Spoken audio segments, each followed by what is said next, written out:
Welcome back to the For Recovering CISOs podcast show, where we discuss the latest cyber news. Let's continue with the live read of the Pacific Rim report from Sophos. Joe, pick us back up from where we left off. Sure thing, sure thing. While conducting a post-mortem review of the Asnarox attack, X-Ops built a specialized kernel implant to deploy to devices that Sophos had high confidence were controlled by groups conducting malicious exploit research. The tool allowed for remote file and log collection without any visible userland artifacts. You've got to be f***ing kidding me. What's wrong, Bill? What's wrong? This language sounds like normal IT talk, but let me fix it. Instead of X-Ops built a specialized kernel implant, say they built malware.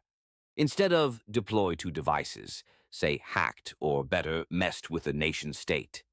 I thought they were doing this sort of analysis on Sophos customer-hacked devices. No, they literally deployed it to a developer system who was working on exploits they had encountered, and some they hadn't over the 5-year period. And you could replace customer-hacked devices with C2. Everyone's IP shows up in someone else's threat feed eventually. If they put the implant on a customer C2 and had permission from the customer, I could see you being okay with that. Sure, if it's in someone's house, you can do whatever you want in there. But I really don't like the idea of putting an implant on an offensive operator keyboard. Calling it an implant reminds me of the early days of EDR, when carbon black salespeople were telling me their agent was a kernel sensor. Dangerous stuff deploying in the kernel. Regardless what you call it, I'm really against this sort of hackback activity. I'm surprised to hear you say that because you are ex-Cyber Command. Look, I don't mind if you use a company like Sophos or Palo or Crowd to help kick a nation-state out of your house. But when you do so by going back into the attacker's house, China, in this case, you are opening a Pandora's box of potential issues. Nation-states have a lot of other potential actions, other than cyber. Oh, come on, Bill. There are millions of actively compromised systems all over the world now.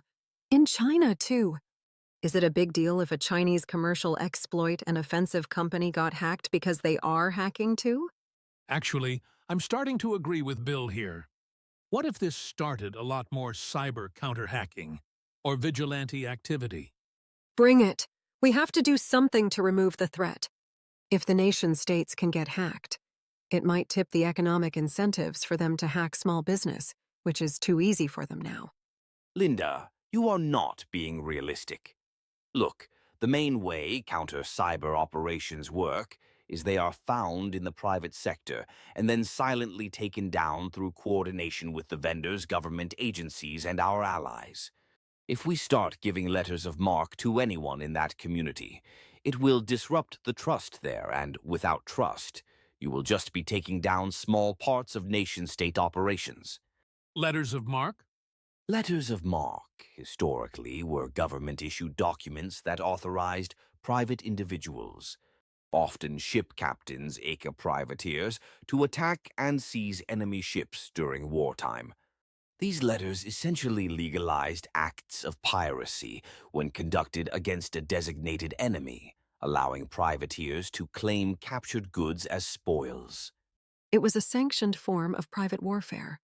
Look, Sophos gets a lot of credit here for being transparent, but I can see them and others advertising. Buy our firewall, it does deep packet inspection and automatically disrupts adversaries by hacking their dev systems. Gary, you don't think this sort of thing goes on all the time? It may, but again, Sophos gets a lot of credit for putting this in a report as is and letting the debate rage in the public. Debate. The general public really doesn't seem to be tracking cyber. The entire goddamn core internet has been compromised by China, and no one seems to care. You mean Salt Typhoon? You mean China hacking the United States' wiretapping system? You mean China exploited a mandatory backdoor placed by the United States government? I can't believe you all feel that way. Unfair? Look, the Constitution says. The Constitution! Oh, please. That we have the right to bear arms. Exploits are like firearms and guaranteed by the Constitution. You are confusing the issue. I don't care if you have a gun or an exploit, just don't take them to a foreign country. You might start a war. I'm tired of that argument. Why can't we just do what China does, but to them? Whoa, Alinda. What are you saying? Bill keeps saying hacking back could start a war.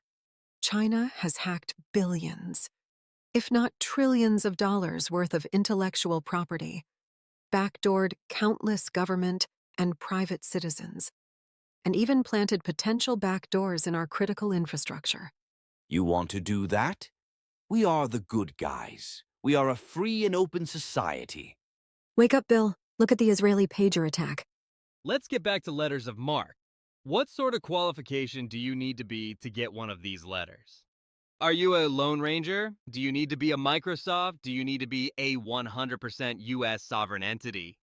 Yes, yes, and yes. We need help. Defense is not working. Oh, please. We know how to secure a company. We just lack the will to do it. Don't risk a cyber war. We are at Cyber DEFCON 5 right now, and no one seems to care. The government can't be the sole proprietor of offensive cyber operations. I tend to agree with you, Linda.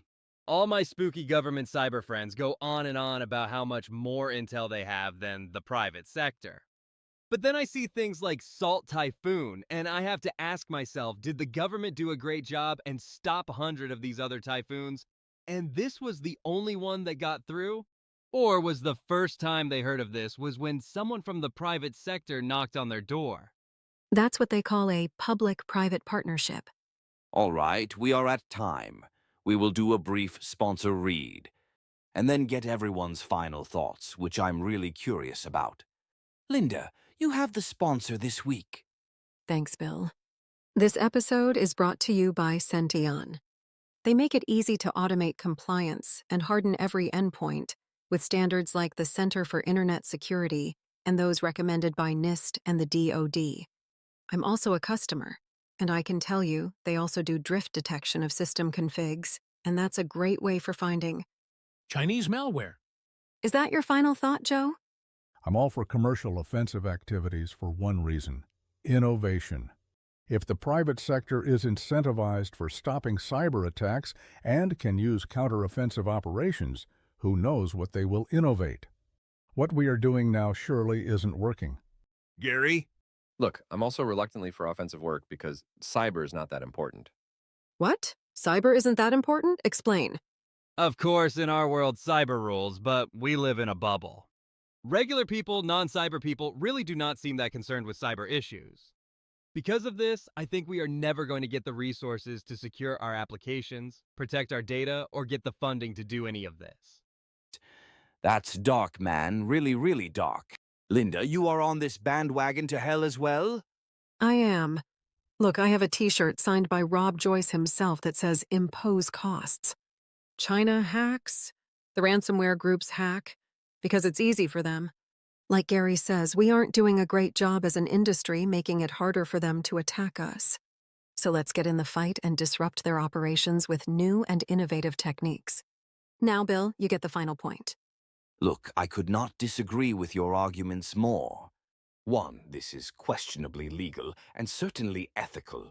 2, Oh, I see. Bill gets multiple final words. 2, we never talk about collateral damage. What happens if Coke is defending their secret recipe and they have to go through some systems run by Pepsi? 3, say what you want about the government, but they have oversight from the White House and Congress and a variety of federal courts. And 4, and my final argument, is we still have an attribution problem. In Pacific Rim's case from Sophos, they showed their work, and it really does indeed look like China. But most incidents could easily be faked to look like someone else's work. And the government has spy satellites, maybe even spy drones, informants, input from our allies, and lots of other things the private sector will never have for attribution. All right, thank you, Bill, Linda, and Joe. I'm Gary Smith. Thanks for listening to this episode of For Recovering CISOs.